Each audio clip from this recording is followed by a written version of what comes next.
computer. Before you do Okey that, doke. are you- There we go. We are recording.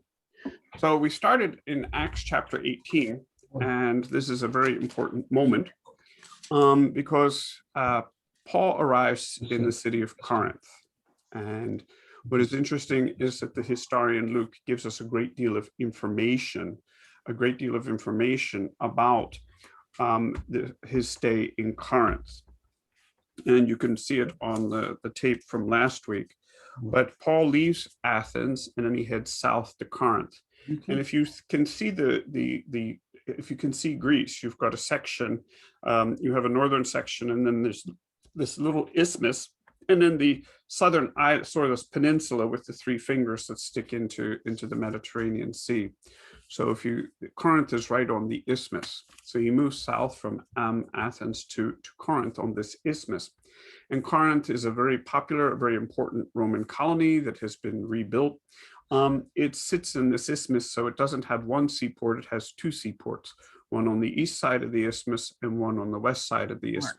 is being muted. And then what happens here is they have developed a system using pulleys and wooden tracked things. They can actually move the ships. They haven't built a canal yet. Nero will try to build a canal and it won't be a success. They can actually move ships from the eastern side to the west and west to east. So they're using pulleys and pulling them on wagons across the isthmus. So Paul goes there, and it's a very interesting experience for Paul because it's somewhat unlike his earlier experiences. He stays, we know from Luke that he stays in Corinth for a year and a half. So usually he's just a few weeks in Athens or in Philippi. He just stays there a few weeks, usually because there's a riot and everybody throws him out. But in Corinth, he stays there for a year and a half, which is really interesting. He follows his pattern of going to the synagogue, and in that he upsets certain people because he's saying this Jesus that I'm talking about, this rabbi from Nazareth, is the one who is the Messiah that was promised, and this is upsetting to some people. And so he stays in Corinth. He is eventually asked to leave the synagogue because he has people who are upset about him. But what is amazing is that the head of the synagogue actually becomes a convert, joins Paul's group. So, and he stays next door to the synagogue as he is working there. So you have this wonderful moment here. He's invited. He stays next door. He stays in the house of Titius Justus, who is a Gentile, so he's a God-fearer, whose house was next door to the synagogue.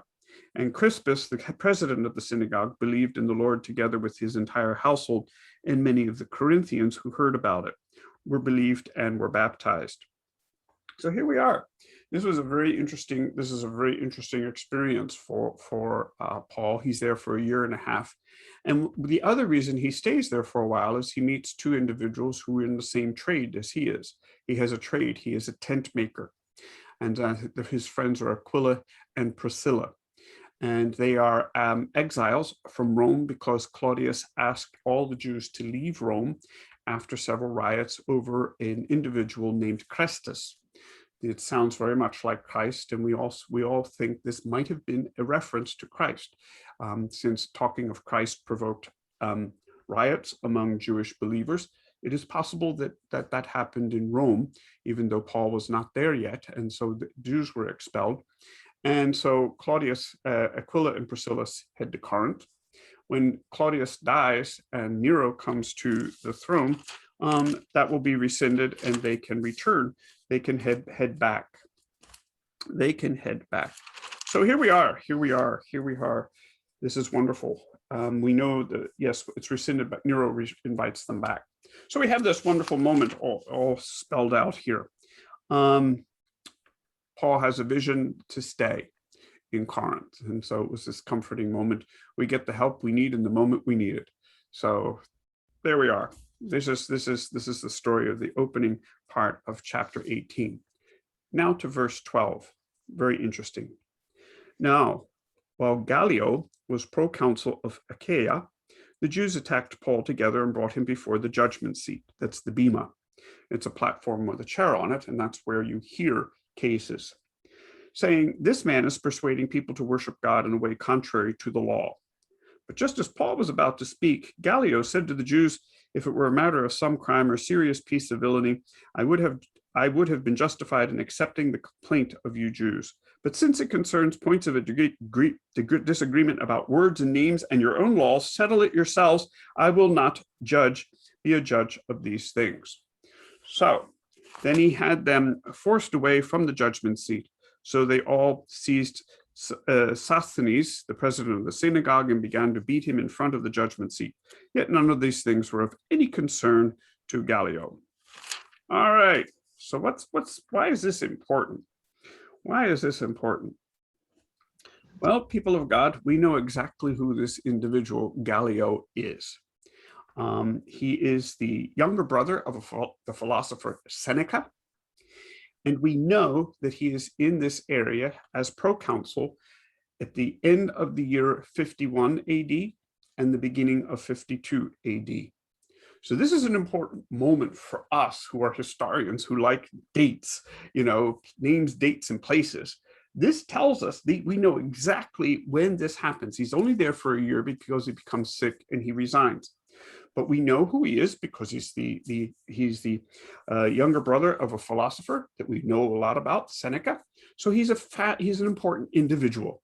And we know when he is in Corinth, and he is there between late 51 AD and the beginning of 52 AD. So we know exactly where time this is, when it is.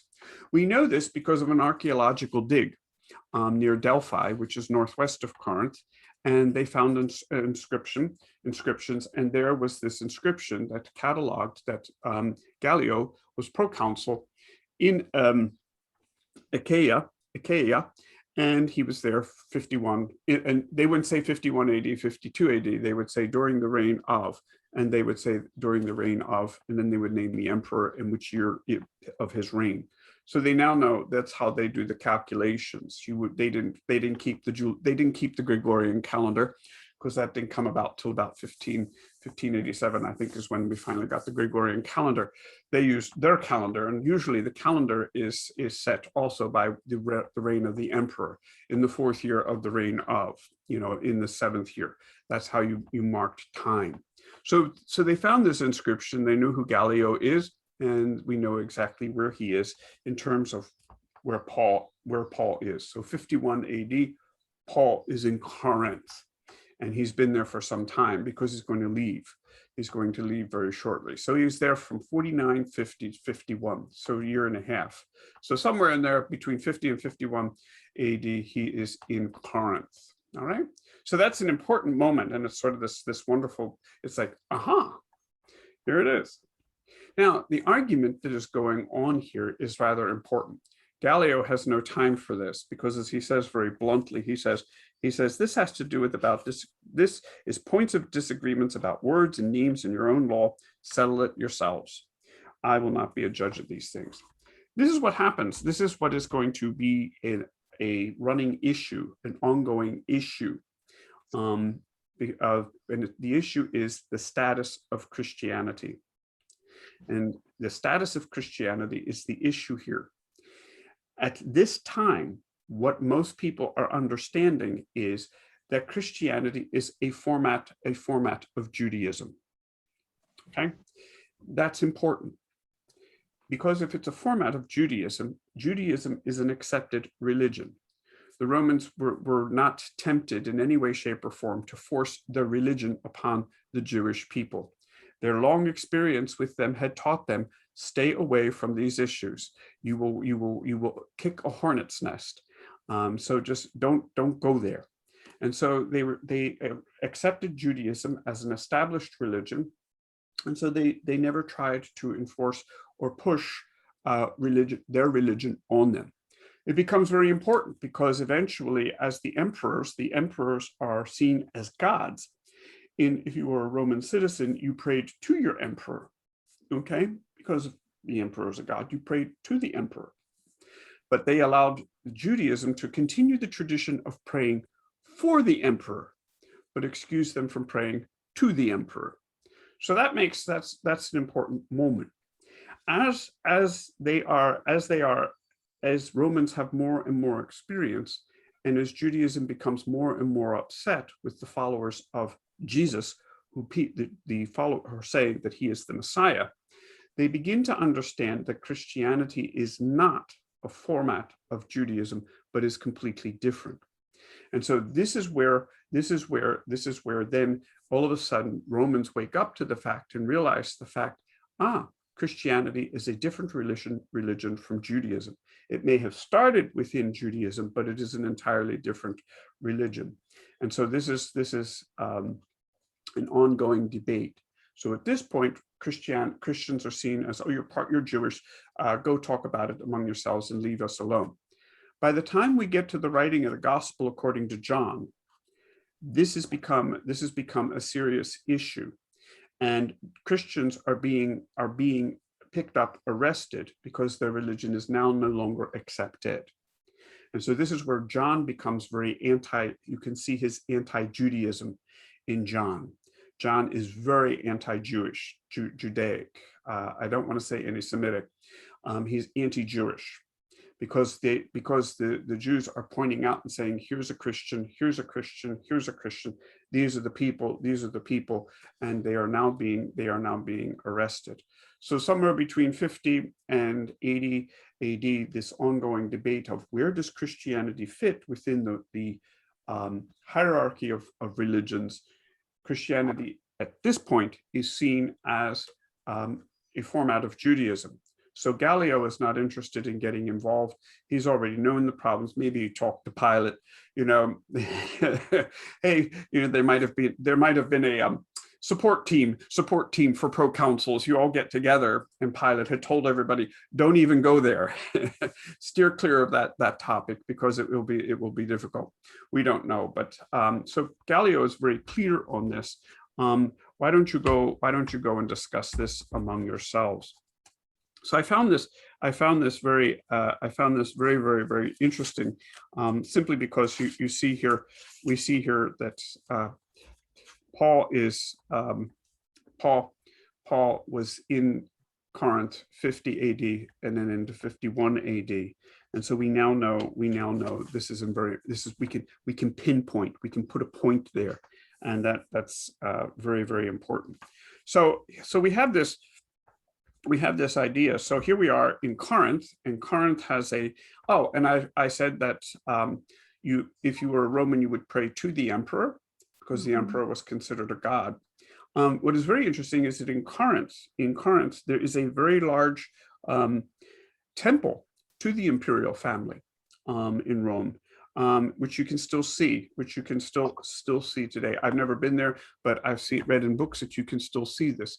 So emperor worship was important. It's not just it's not a passing phase. If you have an exceedingly large temple where you have the imperial family there, this is an important moment in Roman religion. And it's actually, the way it's described in books, it's built on a hill, so it's higher than all of the other temples in Corinth. So when you go to the trouble of building an exceedingly large temple on a high hill so that everybody can see it, you are saying high, a place, it's location. This is a very important facet of life in the Roman Empire. So here we have this wonderful moment,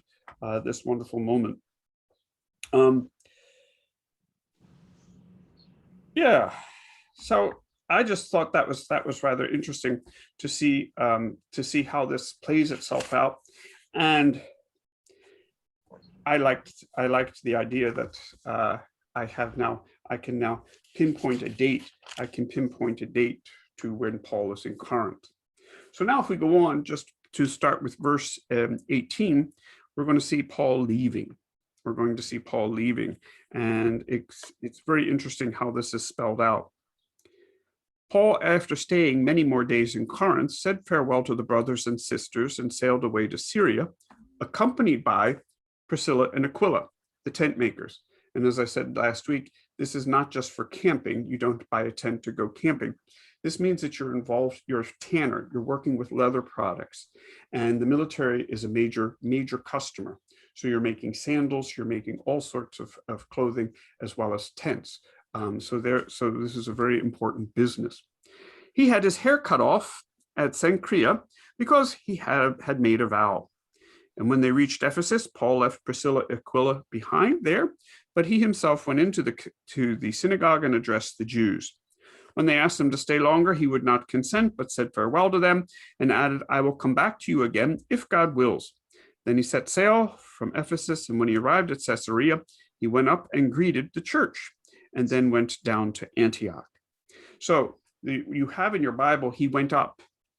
He went up. And your Bible may have put in to Jerusalem, because the phrase went up. If you arrive in Caesarea, that's the seaport, and he went up.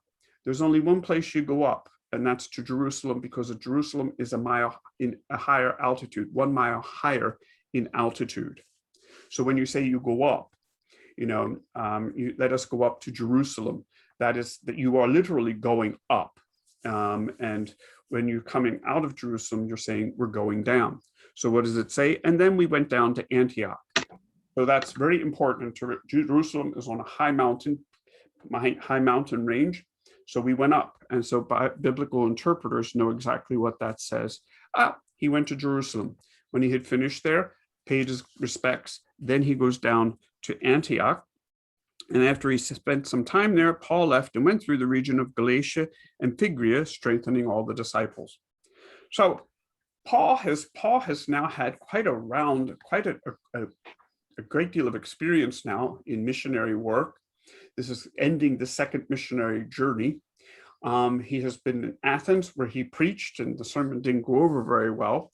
He did have some people who followed him, and then they got him out of